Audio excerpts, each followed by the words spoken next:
Hi, my name is Dan Gordon. I'm Dr. Macon Singletary's treatment coordinator, and today at North Raleigh Periodontics, it is Tuesday Tidbits.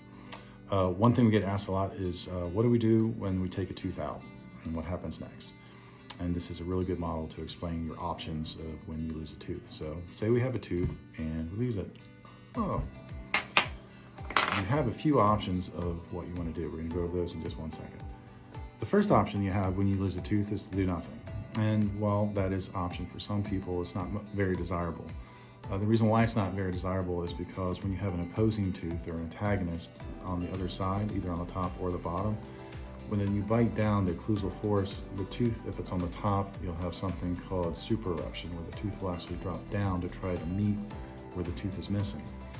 This is detrimental because you'll have recession at the gum line of where the tooth is coming down. You also compromise the bone structure on the adjacent teeth of that tooth. And it's sort of like a domino effect. Just because you lost this tooth up there, it compromises the tooth that's above it and the teeth that are adjacent to it.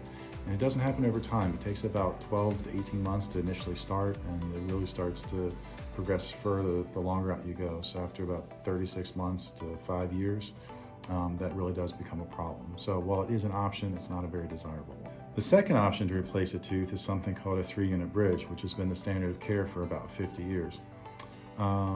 The reason why it has been the standard of care, it's fairly easy to do. It's sort of an analog technology, and dentists have been practicing it for quite some time. It does have its benefits and it does have its drawbacks. The primary benefit is that it's fairly easy to do. It can be done in 2 appointments, and it does replace a tooth. The drawbacks for it are that typically it doesn't last very long. The average lifespan of a bridge that's done in the United States is about 8 to 10 years. After that point, it usually has to be redone. In order to do a 3-unit bridge, what a dentist will do, they'll do something called enameloplasty, which takes the enamel off the adjacent teeth. And these are called retentive prep teeth.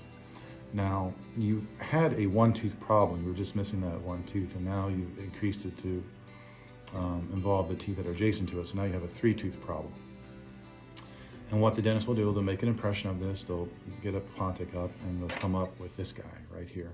This is a 3-unit bridge. And the way that it works, it crowns the tooth that are, or the teeth that are adjacent to it, and the tooth in the middle is called a Pontic. It's a false tooth. Now, this is beneficial, and that is fairly inexpensive. It's very quick to do. Like I said, it's 2 appointments, and dentists have been trained to do this, for the better part of 5 decades. The downside for this is that in order to clean underneath this tooth, you have to use floss threaders or water picks, and that's kind of a hassle for a lot of people. In addition to that, because the teeth on either side no longer have their enamel, the likelihood of them needing endodontic treatment, that is a root canal, increases significantly over time. Like I said, the average lifespan is about 8 to 12 years, so that has to be taken into consideration because it will have to be redone. Likewise, the space that is underneath right here, because there is no tooth in that bone will resorb. When that resorption happens, the gum line will drop down. When the gum line drops down, there will be a space underneath the Pontic. That space is affectionately referred to by most clinicians as the doggy bag. That's where all your food gets stuck after you eat, which here again is detrimental. But it is a good option for some people. Another option, which has sort of become the standard of care, is to replace a tooth with something called a dental implant. A dental implant, in its simplest terms, is an artificial tooth root. It's a cylindrical hollow body, and it does have threads on the side. In order to place an implant, an incision is made, a U-shaped incision is made, the gum tissue is flat back, a hole is created with a series of drills. It's called an osteotomy. Once the osteotomy is created to the proper depth and size, the implant is placed into the osteotomy. And depending on the position of the tooth and the quality of the bone, you can either immediately load it, or you can do a 2-stage where you can load it about 3 to 4 months later. Typically speaking, the success rate of doing it 3 to 4 months later is much higher than loading it immediately, so that's typically what we do. Once the implant is integrated, it takes about 3 to 4 months for that to happen. We'll uncover the implant. You'll go see your general practitioner. They'll make an impression. Once they have the impression done, the laboratory will send back an abutment.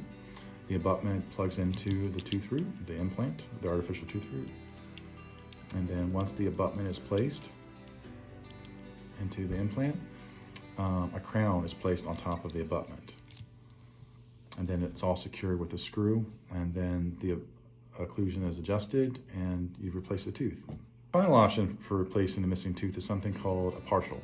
A partial is short for a partial denture. It's not a full denture, it's just a denture for the teeth that are missing. This is an example of a partial for 24 and 25, your lower mandibular teeth, direct in the front. And what this does, it replaces the teeth that are missing, but it's mostly an aesthetic solution, and that the functionality is incredibly low. And this is a removable. It does have to come out every night. It has to be clean, and there are hygiene issues with it. But it is, for a lot of people, it is a good option for replacing missing teeth.